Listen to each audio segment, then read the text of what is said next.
राधे राधे। बोलिए श्री बांके बिहारी लाल की जय। स्वामी श्री हरदास जी महाराज की जय। जय जय श्री राधे। कल हमने कार्तिक मास महात्म्य की संपूर्ण कथा के अंतर्गत अध्याय 5 एवं 6 का श्रवण किया था, जिसमें कार्तिक स्नान की क्या विधि होती है उसका वर्णन किया गया था। आज हम कार्तिक मास महात्म्य के 7वें अध्याय का श्रवण करेंगे, लेकिन प्रतिदिन की भांति सबसे पहले हम श्री बांके बिहारी जी की मंगल चौखट पर प्रणाम करेंगे। उसके बाद यमुना जी के दर्शन करेंगे और तुलसा महारानी के भी दर्शन करेंगे। कि नमः कुंज बिहारिण्यै, नमः कुंज बिहारिणे, स्वामी श्री हरदासाय गुरुनाम गुरुवे नमः। कि राधा मेरी स्वामिनी, मैं राधे जू को दास, जन्म जन्म मोहि दीजियो श्री वृंदावन को वास। वृंदावन सो वन नहीं, नंद गांव सो गांव, बंसी बट सो बट नहीं, कृष्ण नाम सो नाम। वृंदावन के वृक्ष को मरम न जाने कोई, डाल डाले और पात पात श्री राधे राधे होय। अब हम यमुना महारानी के भी दर्शन करते हैं। कि वृंदावन धाम को वास भलो, जहां पास भय यमुना पट रानी, जो जन नहाय के ध्यान धरे, बैकुंठ मिले तिनको रजधानी। अब श्री तुलसी महारानी के भी दर्शन करें। बोलिए श्री तुलसा महारानी की जय। जय जय श्री राधे। और अब हम कार्तिक मास के 7वें अध्याय की कथा का श्रवण करते हैं। नारद जी ने कहा, हे राजन, कार्तिक मास में व्रत करने वालों के नियमों को मैं संक्षेप में बतलाता हूँ, उसे आप सुनिए। व्रती को सब प्रकार के मांस, उड़द, राई, खटाई तथा नशीली वस्तुओं का त्याग कर देना चाहिए। व्रती को दूसरे का अन्न ग्रहण नहीं करना चाहिए, किसी से द्वेष नहीं करना चाहिए और तीर्थ के अतिरिक्त अन्य कोई यात्रा नहीं करनी चाहिए। देवता, वेद, ब्राह्मण, गाय, व्रती, नारी, राजा तथा गुरुजनों की निंदा भी नहीं करनी चाहिए। व्रती को दाल, तिल, पकवान व दान किया हुआ भोजन ग्रहण नहीं करना चाहिए। किसी की चुगली या निंदा भी नहीं करनी चाहिए।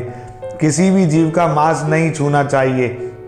पान, कत्था, चूना, नींबू, मसूर, बासी तथा झूठे अन्न का भी प्रयोग नहीं करना चाहिए। गाय, बकरी अथवा भैंस के अतिरिक्त अन्य किसी पशु का दूध नहीं पीना चाहिए। कांस्य के पात्र में रखा हुआ पंचगव्य, बहुत छोटे घड़े का पानी तथा केवल अपने लिए पकाया हुआ भोजन ही प्रयोग करना चाहिए। कार्तिक माह का व्रत करने वाले मनुष्य को सदैव ब्रह्मचर्य का पालन करना चाहिए। उसे धरती पर सोना चाहिए और दिन के चौथे पहर में केवल एक बार पत्तल में भोजन करना चाहिए। व्रती कार्तिक माह में केवल नरक चतुर्दशी, जिसे छोटी दिवाली भी कहा जाता है, उसी दिन शरीर में तेल लगा सकते हैं। कार्तिक मास में व्रत करने वाले मनुष्य को सिंघाड़ा, प्याज, मट्ठा, गाजर, मूली, काशीफल, लौकी, तरबूज इन वस्तुओं का प्रयोग बिल्कुल नहीं करना चाहिए।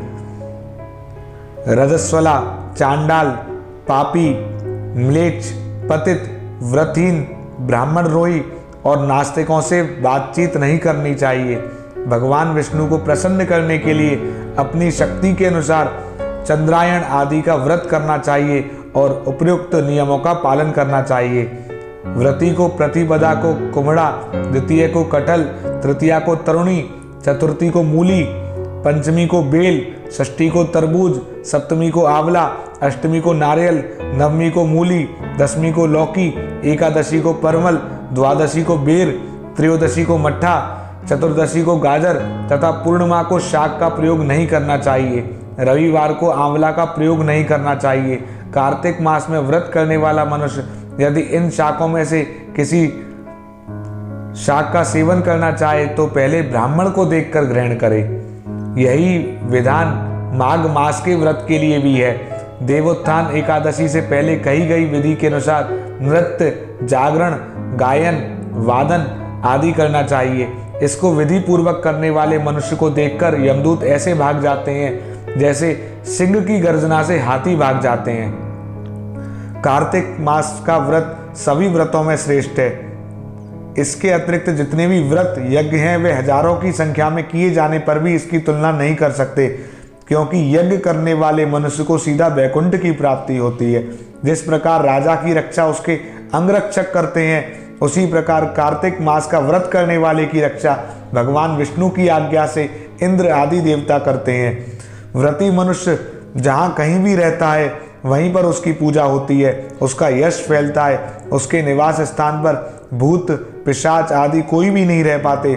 विधि पूर्वक कार्तिक मास का व्रत करने वाले मनुष्यों के पुण्यों का वर्णन करने में ब्रह्मा जी भी असमर्थ हैं।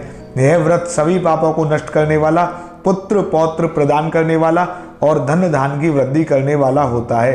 बोलिए श्री बांके बिहारी लाल की जय। स्वामी श्री हरदास जी महाराज की जय। आज हमने कार्तिक मास के 7वें अध्याय का श्रवण किया है। कल हम कार्तिक मास के 8वें अध्याय का श्रवण करेंगे, लेकिन उससे पहले हम ठाकुर जी के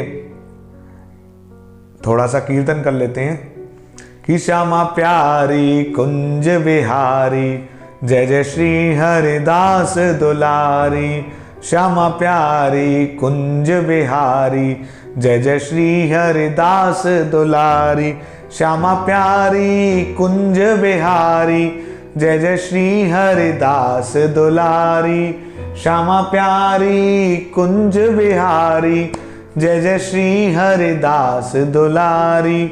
श्यामा प्यारी कुंज विहारी, जय जय श्री हरिदास दुलारी।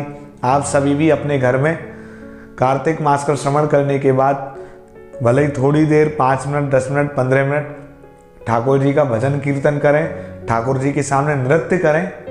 ऐसा करने से ठाकुर जी प्रसन्न होते हैं। बांके बिहारी जी की कृपा आप सभी पर सदैव बरसती रहे। जय बिहारी जी की वीडियो को ज़्यादा से ज़्यादा शेयर करना एवं कमेंट जरूर करना। बांके बिहारी लाल की जय।